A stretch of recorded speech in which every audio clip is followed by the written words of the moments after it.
Hi everyone, it's Helen McConnell from PurposeProsperityHappiness.com. I'm standing here in Baker City, Oregon, right at the end of the Oregon Trail where many people's ancestors, including my own, came across by covered wagon across the country, over these hills over here, down into these valleys here, right this very land that I'm standing on. As I stand here in this valley, I can feel the pioneering spirit, and it really moves me.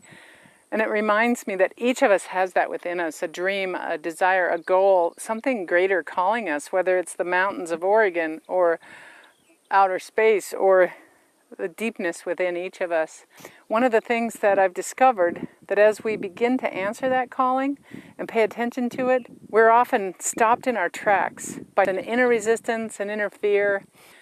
We've inherited this resistance that says, be safe, be small. But here we are in the 21st century, and we have so many more things to do and be and give and create. The entire human race is ready to thrive, and I encourage you to be a part of that. In order to really thrive, we need to learn to clear those fears, at least tap the edge off of them so we can move through them. Probably the strongest fear I have within me is that I will succeed at accomplishing this dream that I have. And I don't know why I would be afraid of that. Right in this moment, it seems like a wonderful thing. But each time I go to take another step, there's a little voice that says, don't do it. It's going to be scary. You might end up broke. You might end up desolate. People might think you're weird. And yet, there's a stronger calling in me that says, go ahead and do it. Go ahead and do it. Go ahead and do it. And tapping has helped me hear that louder voice, that inner urging. Today I want to do just a little tapping on your inner fear of success, because I believe it's just as strong as a fear of failure, maybe stronger. First, I want to ask you to just take a moment and ask yourself, if I only had a year to live, which things would I stop doing? Which things would be meaningless to me? And that's a really great way to begin to live your life. Eliminate the meaningless things as much as possible. But if there's something that's been calling you, and you've felt a resistance to it, tap along with me, and let's see if we can't clear that, at least a little bit. Sense into what's been calling you. Really listen to it. And sense into your resistance to answering that calling. And notice how it feels in your body. Does it feel like something is holding you down or holding you back or constricting you? Just notice how it feels. Jot that down, the feeling, and rate the intensity of it, 0 to 10. Write the number down, the intensity number, and tap along with me. Starting on the karate chop point, repeat after me. Even though I feel this resistance to answering my calling, I love and accept myself and all my feelings. Even though I can hear and feel my calling, and I may not be sure what it is, I'm wanting to answer it. And yet I'm feeling this inner resistance. And I deeply and completely love and accept myself anyway. Even though I feel this resistance to living my life's dream, I deeply and completely love and accept myself anyway. And then we're going to tap around the points, starting on the top of the head. Repeat after me. This resistance, this inner resistance to answering my life's calling. I can hear and feel my calling. And it's scary to answer it.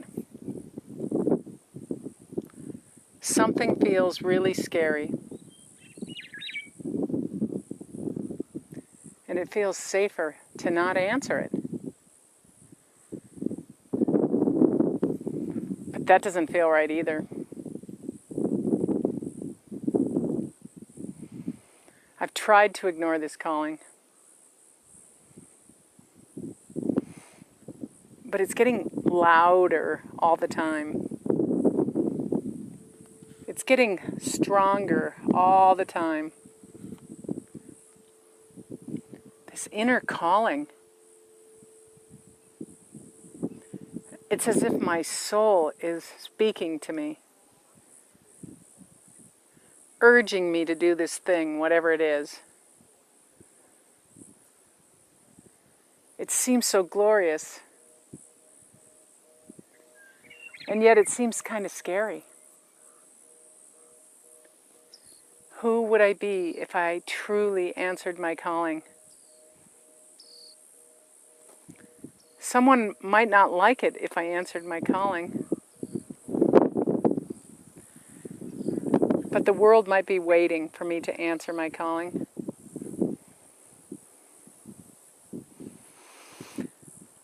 I don't know if I can resist it much longer. I wonder what it would feel like to just give in to my calling. To move forward with courage and faith, just like my ancestors did across the continent. I can feel the courage rising up within me. And answering my calling doesn't feel so scary. And I give myself permission to take a step in the direction of answering my calling. And I can move forward one step at a time, listening to my inner voice, answering my calling, sensing in to what it is that I'm supposed to be doing. I don't have to have it all planned out. I can feel it and sense it as I go along. That's my inner calling. That's alignment with the universe.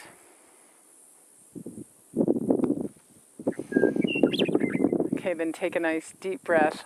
I hope you can hear that beautiful bird and see this grass blowing in the wind.